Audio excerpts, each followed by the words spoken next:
Hello friends, welcome to my YouTube channel. Exam तैयारी का मतलब ही एग्ज़ाम तैयारी करना है, नॉर्मल सी बात है। तो आज का टॉपिक जो हमारा है वो है how to make current affair notes. क्योंकि हमारी सबसे ज़्यादा जो प्रॉब्लम आती है वो आती है करंट अफेयर की नोट्स कैसे बनाएं। डेली रीडिंग कर रहे हैं, न्यूज़पेपर पढ़ रहे हैं, एडिटोरियल पढ़ रहे हैं, लेकिन प्रॉब्लम हमेशा वही बनी है कि करंट अफेयर रिवीजन ही नहीं होता, याद ही नहीं होता। हाफ ईयरली मैगज़ीन मंगाओ, फुल ईयरली मैगज़ीन मंगाओ, तो उसमें ना प्रॉब्लम्स बनी रहती हैं कि कितना आप इतनी बल्क की लगती है वो मैगज़ीन कि पढ़ने का मन ही नहीं होता। बहुत लोग ऐसे होते हैं, बहुत लोग पढ़ते भी हैं। लेकिन एक सॉल्यूशन ये है कि अगर आप अपने हैंड रिटन नोट्स बना रहे हो ना, तो सबसे अच्छा उसका यही फ़ायदा है कि हैंड रिटन नोट्स बनाने पर आपका करंट अफेयर भी अच्छे से रेडी होगा। प्लस अगर आप प्री निकाल लेते हो तो मेंस में जो टॉपिक आते हैं, स्पेशली पीसीएस में, तो जैसे पॉलिटी का पेपर आता है पीसीएस में, तो जो करंट में चल रहा होता है, जैसे प्रेसिडेंट ऑलवेज करंट में रहते हैं। प्रेसिडेंट हो गया, गवर्नर हो गया, चीफ मिनिस्टर हो गया, ठीक है। चीफ मिनिस्टर से क्वेश्चन नहीं बनते, वैसे प्री में बन जाते हैं, मेंस में नहीं बनता है, टॉपिक नहीं है मेंस का। इसके बाद जो टॉपिक हम देख लेते हैं, नीति आयोग हो गया, बहुत सारे कमीशन होते हैं, जैसे यूपीएससी बना रहता है, तो ये सारी चीज़ें करंट में बनी रहती हैं। तो ये हमेशा करंट में आता भी रहता है और इसी से लेके क्वेश्चन पूछ लिया जाता है। पीसीएस में मेनली करंट अफेयर ही आता है, बहुत रेयर होगा कि बेसिक उठा के पूछेगा, ठीक है। तो आज का टॉपिक यही है। मेरे कुछ सैम्पल नोट्स हैं जो मैंने खुद के लिए बनाए हैं और मैं पढ़ती भी हूँ, तो मैं थोड़ा शेयर करना चाहती हूँ आपके साथ कि शायद आपको भी इससे कुछ बेनिफिट हो कि कैसे नोट्स बनाए जाते हैं। जैसे कि ये एक न्यूज़ थी कि यूएन में पीस कीपिंग को लेके, जिसमें वुमेन का रोल था कि यूएन पीस कीपिंग में वुमेन का क्या रोल हो सकता है और वुमेन कहाँ तक सक्सेस हो रही है यूएन पीस कीपिंग में। तो इसको लेकर था, तो मैंने एक सिंपल सा फॉर्मेट बनाया। देन चर्चा में क्यों पूरा प्रॉपर वो लिखा, यूएन पीस कीपिंग में महिलाओं के लिए भारत आसियान पहल, ठीक है। इंडिया और एशियन कंट्री जो हैं वहाँ पे क्या सीन चल रहा है उनका कि वुमेन को लेके कितने राइट्स और क्या चीज़ें हो रही हैं।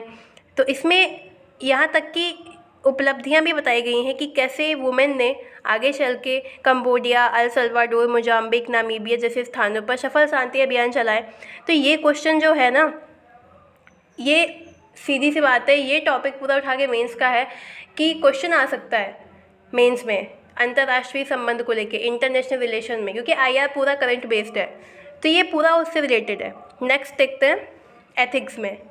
ये टॉपिक जो है ना, न्यूरो टेक्नोलॉजी और नैतिकता, ये इस टाइम इतना भरा पड़ा हुआ है और एथिक्स में हमेशा नए नए टॉपिक ढूंढ के केस स्टडी बनाना और क्वेश्चन आंसर फॉर्मेट बनाना, तो ये सारी चीज़ें न्यू आती हैं। तो मैंने इसके जो एडिटोरियल आया था, ये एडिटोरियल के नोट्स बनाए थे, उसमें मैंने थोड़ी सी भूमिका लिखी, देन उसका उद्देश्य क्या था, फिर न्यूरो टेक्नोलॉजी क्या है, इससे रिलेटेड चिंताएं क्या हैं, कुछ हेडिंग्स थी कि संज्ञानात्मक वृद्धि, जिसमें कॉग्निटिव हम लोग पढ़ते हैं, ठीक है, इनइक्वालिटी पढ़ते हैं एथिक्स में, साइकोलॉजिकल चीज़ें पढ़ते हैं, एथिक्स जिसने पढ़ी होगी उसको पता होगा। तो ये क्वेश्चन बन जाता है, यहाँ तक कि इसमें उपाय भी हैं, सोल्यूशन क्या है कि न्यूरो टेक्नोलॉजी अगर एक हर्डल है या चुनौती है तो उसका समाधान कैसे किया जा सकता है। तो ये देखिए, ये भी सारी चीज़ें इसमें लिखी हुई हैं। उपाय भी मैंने 4 पॉइंट लिख लिए, मुझे एडिटोरियल में मिले, मैंने लिख लिए, ठीक है। अब इससे क्या हुआ कि अगर क्वेश्चन बन गया ना, तो मैंने पढ़ा हुआ है। अगर न्यूरो टेक्नोलॉजी से क्वेश्चन बना है एथिक्स में, सिर्फ साइंस टेक में ही नहीं आता कि साइंस टेक का है न्यूरो टेक्नोलॉजी साइंस टेक में आएगा, ऐसा कंपल्सरी नहीं है, एथिक्स में भी पूछ लेगा, क्योंकि यूपीएससी और पीसीएस सब आपस में मिले जुले हैं। चारों सब्जेक्ट दिखते अलग हैं लेकिन हैं सब एक ही। कौन सा क्वेश्चन कहाँ पे पूछ लेगा पता ही नहीं चलेगा, क्योंकि प्रोस्पेक्ट हमेशा 4 ही होते हैं, सामाजिक, आर्थिक, राजनीतिक और सांस्कृतिक, ठीक है। ये चारों से ही क्वेश्चन हमेशा आपस में मिला के ही आता है। नेक्स्ट एडिटोरियल था ये ग्रीन जीडीपी को लेके एथिक्स में। तो ये आपका प्री का भी टॉपिक है और मेंस का भी टॉपिक है। तो इसको मैंने देखो फ्लो चार्ट में बनाया हुआ है।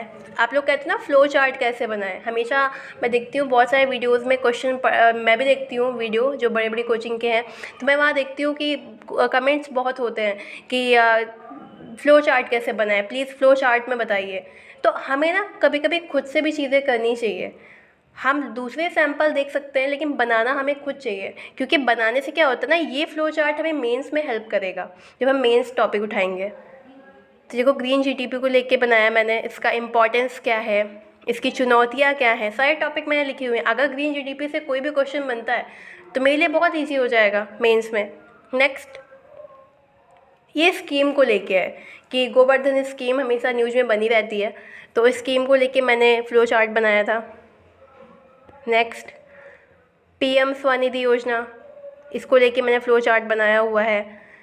अभी देखो, राज्य विधानमंडल में राज्यपाल की भूमिका पढ़ा हुआ है, पॉलिटी में बहुत अच्छे से पढ़ा है, लेकिन फिर मैंने करंट अफेयर नोट्स जब मैं बना रही थी तो मैंने इसको प्रॉपर लिखा कि फ्लो चार्ट पे बना लिया कि इसके संवैधानिक प्रावधान क्या क्या है, कौन कौन से आर्टिकल्स रिलेटेड हैं। देन यूएनईपी का था, ये यूएनईपी आईएनसी का सेकंड चरण चल रहा था, ये उसका मैंने बनाया था। तो ये जो सारे टॉपिक हैं, ये सारे टॉपिक इम्पॉर्टेंट हैं हमारे पीसीएस के थ्रू। ये मैंने कुछ सैम्पल नोट्स दिए हैं अपने, जिसमें मुझे लगा शायद शेयर करने चाहिए, क्योंकि बहुत जगह पढ़ा था मैंने, प्रॉब्लम हो रही है लोगों को सैम्पल नोट्स। तो ऐसा नहीं है कि सिर्फ मेरे ही हैं, बहुत सारे यूट्यूब चैनल हैं, बहुत लोगों ने बनाया हुआ है, बहुत अच्छे अच्छे टीचर्स भी हैं, बट मैंने ये सोचा कि शायद मैं अपने थोड़े शेयर कर दूँ, शायद लोगों की हेल्प हो जाए, तो इस वजह से मैंने अपने सैम्पल नोट्स शेयर किए हैं। आई होप आपको पसंद आया होगा वीडियो, तो अपने कमेंट्स और रिव्यू ज़रूर दीजिएगा। Okay, thank you.